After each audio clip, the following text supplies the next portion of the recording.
UFC 313 takes place this weekend and is headlined by a light heavyweight championship bout that will determine the GOAT status and eventual 3-weight championship prospects for 205 King Alex Pereira, and is backed up by a guaranteed brawl at 155 and a short notice rematch between Justin Gaethje and Rafael Fiziev. The first fight of the card is between UFC veteran Bobby "Now King" Green and recent newcomer and knockout artist Mauricio Rufy. Both men are game strikers, showing promise that this will be an entertaining opener to the main card. Bobby Green didn't show much to be desired on the feet in his last fight against Paddy Pimblett, mostly feinting and throwing nothing punches early in the round until around the halfway mark, where he kind of fell into a takedown before being quickly submitted via triangle and armbar. His fight prior at UFC 300 against Jim Miller showed a little bit more promise, landing 187 strikes to Miller's 58 and claiming a 10-8 round in the first, albeit it was against the then 40-year-old veteran. Mauricio Rufy is one of the more exciting prospects emerging out of the fighting nerds camp in the UFC. His debut back in May 2024 at UFC 301 saw him brutally beat down and eventually knock out Jamie Mullarkey in the first round, earning him a performance bonus. His most recent performance against James Yontop was Rufy's first victory that did not come via knockout. Yontop did come in overweight and appears to have a chin made of granite, which might attribute to the reasons why Rufy couldn't get him out in the allocated 15 minutes. Despite having his momentum somewhat stunted by the immovable blob that was James Yontop, I still think Rufy presents enough tools in his arsenal to dispatch of Green in the first or second round via KO or TKO. The second fight of the night, on paper, does not offer much by way of entertainment with the background of both fighters. Amanda Lemos' most recent win came against Mackenzie Dern back at UFC 298. Although she gave up 6 total minutes of control time across 3 rounds, she managed 4 minutes and 2 seconds of her own, while doubling the output of Mackenzie Dern, ultimately giving her the unanimous decision on the night. In her most recent outing, Lemos lost to Jandiroba, giving up 3 minutes and 42 seconds of control time in a round where one significant punch was thrown, and then again 2 minutes and 45 seconds of control time in the second, before being submitted via armbar.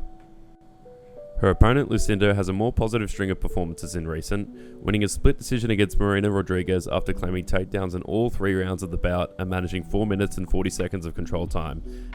And again against Carolina Kowalkiewicz, claiming 30-27 on all judges' scorecards thanks to 83 total significant strikes and 5 minutes and 56 seconds of control time across the 3 rounds. While I'm not super keen for much of anything to do with this fight, as it looks to be somewhat of a wrestling or grappling stalemate affair, I'll have to tip my preferences towards Lucinda as the fighter with the more recent impressive performances. The second lightweight striking matchup will take place in the third fight of the main card, a near-mirror matchup between two 6'3" giants at 155 in Jalen Turner and Ignacio Bahamondes looks to be a potential fight of the night contender between two tall and rangy brawlers. Jalen Turner failed to find success in his last outing at UFC 300 against Renato Moicano, where he knocked down Moicano at the end of the first round and then tried to claim a walk-off knockout before Moicano saw out the end of the round. Moicano smothered Turner for the majority of the second before earning his win via ground and pound TKO. The last time Turner realised success in the octagon was against Bobby Green, where he knocked him down halfway through round 1 before the referee very questionably allowed him to throw another 10 or 15 unanswered strikes before stopping the fight. His opponent, Ignacio Bahamondes, most recently impressed at the Sphere, where he knocked out Manuel Torres in the first round, earning himself a Performance of the Night bonus. Bahamondes prior also knocked out his opponent Cristo Iagos in the first round. After dominating the fight for the opening 3.5 minutes, he threw a killshot head kick that welcomed the intervention of the referee, earning himself yet another Performance of the Night bonus. With that being said, I think Bahamondes continues his run of good form, and we might be fortunate enough to see yet another Performance of the Night type of showing. With Turner not offering much recently and Bahamondes being on the run of form he is on, I'll have to pick Ignacio Bahamondes to win via TKO. The co-main of UFC 313 is yet another striking heavy lightweight bout between 155 contenders Justin Gaethje and Rafael Fiziev. Originally scheduled between Justin Gaethje and Dan Hooker, Rafael Fiziev steps up on short notice to attempt to rectify the result of his last showing against the highlight. Justin Gaethje's last performance against Max Holloway was one that needs no introduction. Though it did not go Gaethje's way, I still think many fail to recognise that he was severely compromised throughout the fight due to the spinning back kick that Holloway threw at the end of round 1 that broke Gaethje's nose. Apart from knocking Holloway down in and claiming the 4th round, Gaethje didn't show much worthy of praise before falling victim to the knockout of the year. Despite that, Gaethje's performances prior to 300 cannot be overlooked. After beating Fiziev for the first time and knocking out Dustin Poirier via head kick at UFC 291, he was right back in the conversation of recognised title challengers and looks to reclaim that status this weekend. His opponent, Rafael Fiziev, steps up on 2 weeks' notice to avenge himself in the last performance he had against Gaethje at UFC 286. Fiziev looked comfortably ahead of Gaethje in the first round, having success in most of the striking exchanges, before Gaethje somehow leveled up in the second and again in the third to claim victory on the judges' scorecards 2 rounds to Fiziev's 1. Despite breaking his leg back in September of 2023 in his last bout against Mateusz Gamrot, Fiziev has shown promise in all of his recent performances, and most notably knocking out Rafael dos Anjos in the 5th round in their main event of their fight night bout. Other than when Jalen Turner knocked out Bobby Green, it's hard to recall a time where a fighter has been caught up on short notice and had success in their respective bout. And with Fiziev managing to come back from a broken leg from all the way back in September 2023, this fight for me sort of picks itself.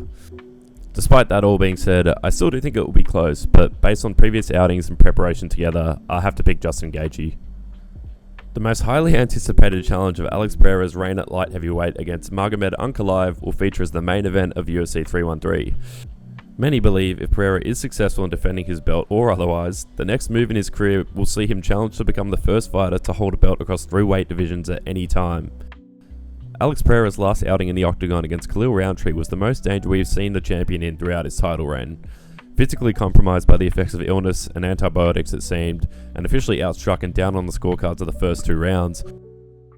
It took a heroic comeback in the third from Pereira to reclaim the momentum of his supremacy at light heavyweight, before putting on one of the most dominant striking performances in a single round and eventually claiming victory via TKO in the 4th.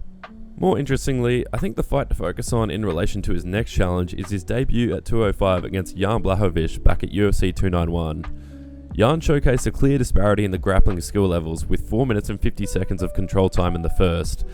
However, beyond the first, Pereira displayed the more effective striking on the feet in the second and third, and was able to manage a split decision victory against his only other wrestling heavy opponent up until now. Magomed Ankalaev's most recent performance against Alexander Rakic showed that he has all the tools required to hold his own in a fight that may stay on the feet for 15 minutes. Ankalaev gave up the first round across all judges' scorecards, and without attempting even a single takedown, managed a victory via unanimous decision, all while keeping the fight standing. With all of his victories in the UFC coming via knockout or unanimous decision, it's curious that so many are confident that Ankalaev will deploy the wrestling tactics of his Dagestani brothers and win this fight with somewhat ease. I don't think it's that simple, and I think performances like Pereira's against Blachowicz at the altitude of Salt Lake City angle that Pereira possesses all the ability required to keep the fight standing for the majority of the fight, where he's comfortable and most likely to earn the knockout I think he'll get. I hope you all enjoyed. If you care for them, my whole card picks are on screen now. Let me know what you think of the fights below and if you agree or disagree with any of the takes throughout the video.